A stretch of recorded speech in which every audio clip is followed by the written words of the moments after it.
Waste इंडीजियन cricket अपने शबाब पर आ रहा था।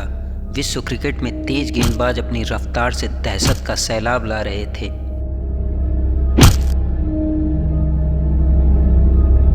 उसी समय 14 दिसंबर 1977 को पाकिस्तान में एक गेंदबाज की एंट्री होती है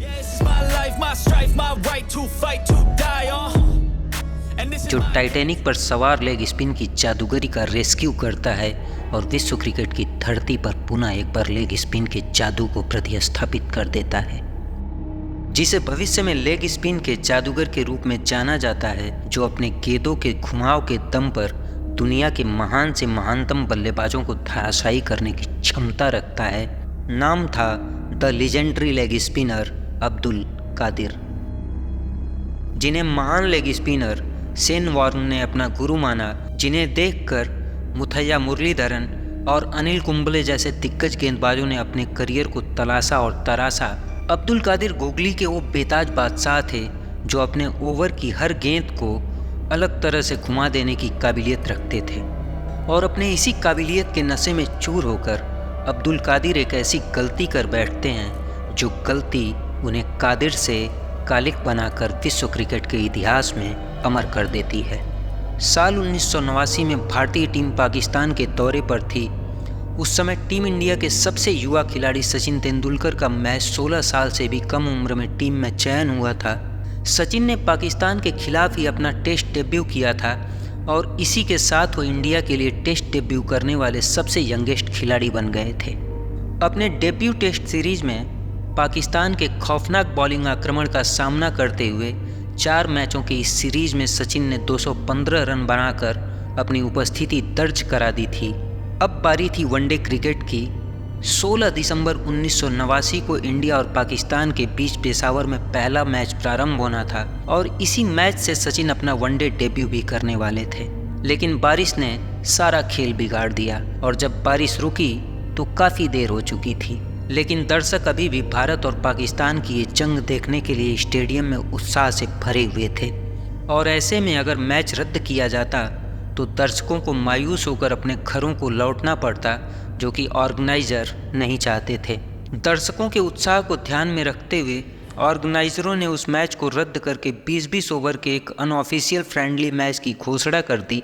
इंडियन टीम ने टॉस जीत करके पहले बॉलिंग करने का फैसला किया और पाकिस्तानी बल्लेबाजों ने भारतीय गेंदबाजों की धुनाई करते हुए 20 ओवर में 4 विकेट खोकर 157 रन का विशाल स्कोर बना डाला।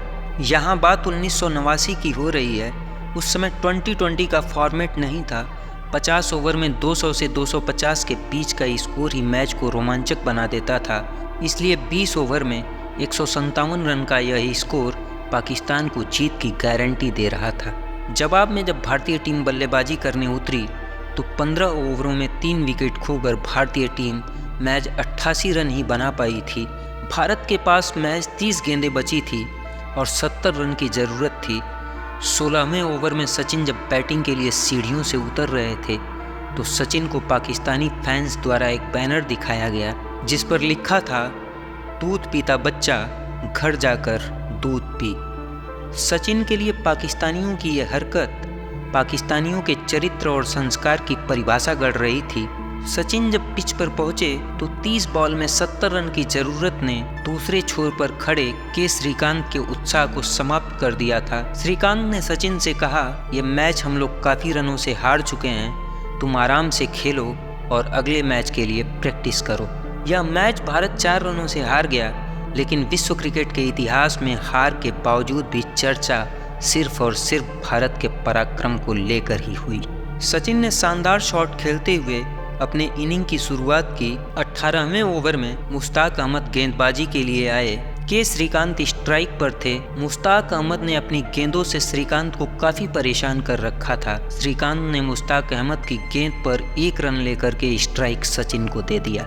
मुश्ताक अहमद ने सोचा कि जब उनका कैप्टन श्रीकांत ही मुझे नहीं खेल पा रहा है तो यह बच्चा मुझे क्या खेलेगा। लेकिन सचिन ने लगातार 2 गेंदों पर लॉन्ग ऑन के ऊपर से 2 छक्का लगाकर मुश्ताक के इस ड्रम को कुछ ही सेकंड के अंदर इसी ग्राउंड में दफन कर दिया। दूसरा छक्का तो इतना शानदार था कि वह सीधे जाकर के ड्रेसिंग रूम पर लगा और स्टेडियम से भारतीय प्रशंसकों का सचिन के नाम का शोर चालू हो गया।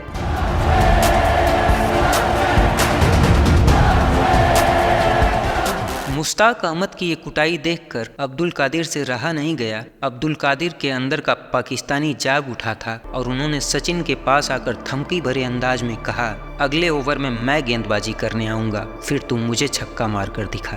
अब्दुल कादिर की ये धमकी सुनकर सचिन खामोश थे और यह खामोशी समंदर में आने वाले तूफान से पहले की थी।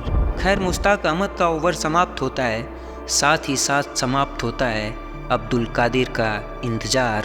अब्दुल कादिर बेचैन थे अपने जादुई स्पिन के चक्रव्यूह से सचिन को शिकस्त देने के लिए, लेकिन पाकिस्तान की धरती पर पाकिस्तानियों के बीच भारत का वह वीर अभिमन्यु भी इंतजार कर रहा था पाकिस्तानियों के चक्रव्यूह को भेदने के लिए। अब्दुल कादिर अपने वादे के मुताबिक 19वां ओवर लेकर आते हैं। कादिर का घमंड अपने उत्कर्ष पर था, आखिर होता भी क्यों ना। Abdul Qadir the legendary leg spinner of Pakistan जो थे।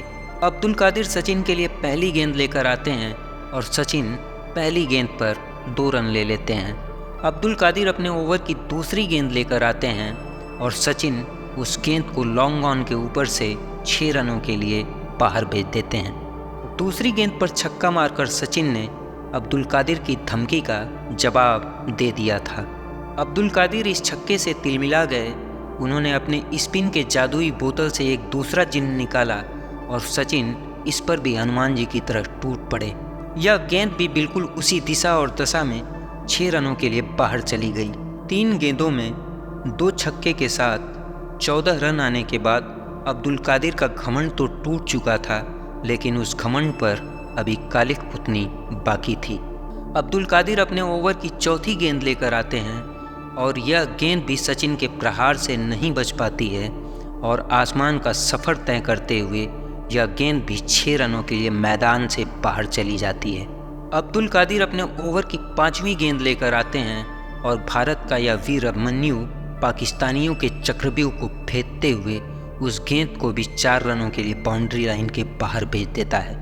अब्दुल कादिर के इस ओवर से सचिन ने 6 बॉल में 26 रन लिए और इस तरह से पाकिस्तान के इस लीजेंडरी लेग स्पिनर कादिर को कालिख बनाकर विश्व क्रिकेट के इतिहास में अमर कर दिया।